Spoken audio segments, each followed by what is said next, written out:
ल त्रिशुली बजारै गयो यार ल गयो यार ओ ए सिलास यता यता आऊ पुरै त्रिशुली आमा लाइभ यो चाहिँ है गाइस यस्तो लाइभ छ। तिब्बत तर्फबाट भोटेकोशी नदीमा भीषण बाढी आएपछि नेपालका रसुवा, धादिङ र चितवन लगायतका तटीय क्षेत्रहरूमा ठूलो धनधनको क्षति भएको छ।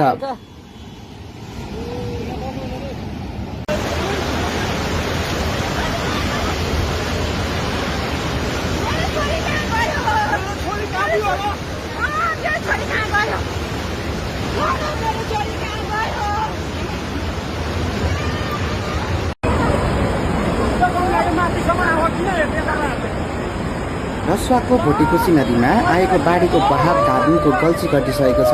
बाढीका कारण भोटेकोशी नदीमा बुधबार बिहान 81 जल सतह बढेको छ।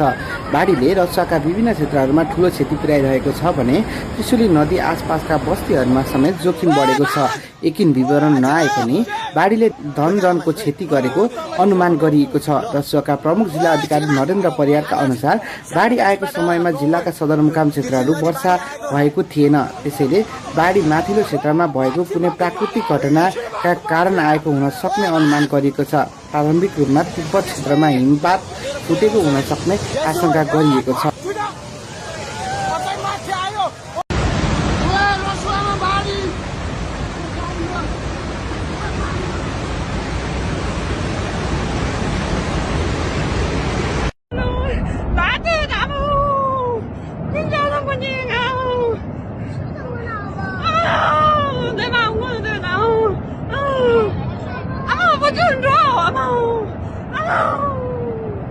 यो यहाँका सबै टिमुरे बजार यहाँ केही पनि बाँकी छैन। यहाँ हामी बस्ने यो ठाउँ यो चाहिँ यो एउटा फुटबल खेल्ने ठाउँ जस्तो बनाएको थियो, त्योसम्म भ्याएको छैन। अनि यहाँ टिमुरे बजारमा चाहिँ यो सबै यो चिप्सा बस्ने घरहरू, यसमा ठुल्ठुलो ढुङ्गाहरू आएर बसेको छ। खै कहाँबाट आयो ढुङ्गाहरू पनि, यो सबै उछिट्याएर ल्याएको। यो तराहरू चाहिँ सबै बगाइसक्यो। यार्डमा बस्ने मान्छे त कोही भाग्नै भ्याएन होला, एकैचोटि आएको। कतिजना बगायो, कतिवटा गाडी बगायो, केही थाहा छैन। बाफ्रे, खाल्टो त जम्मै बगायो के हो यार। आमा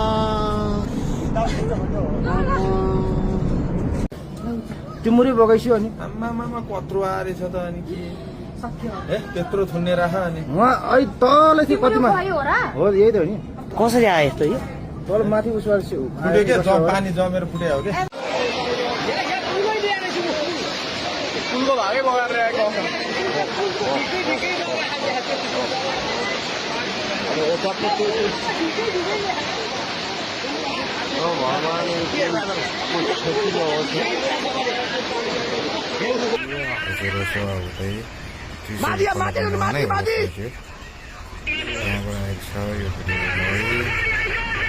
नेपालीहरूको लागि टाढो बनाएको छ।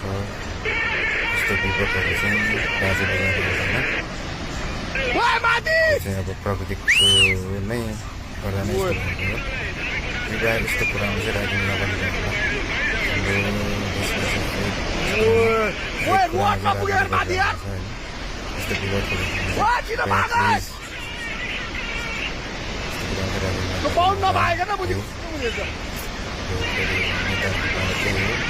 मिसिने लगिदियो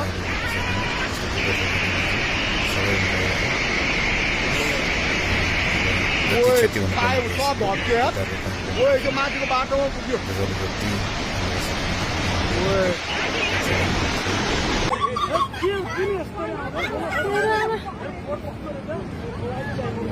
लाउन नि के भयो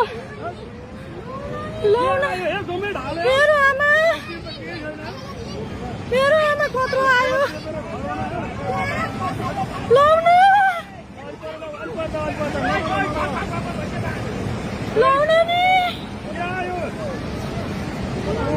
पानी होला खेती गरी भने होइन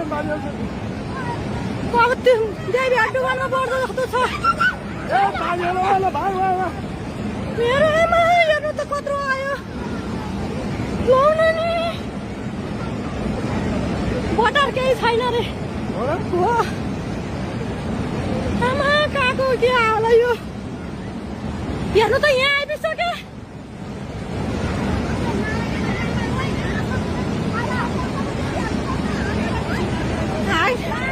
लाउन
हेर्नु त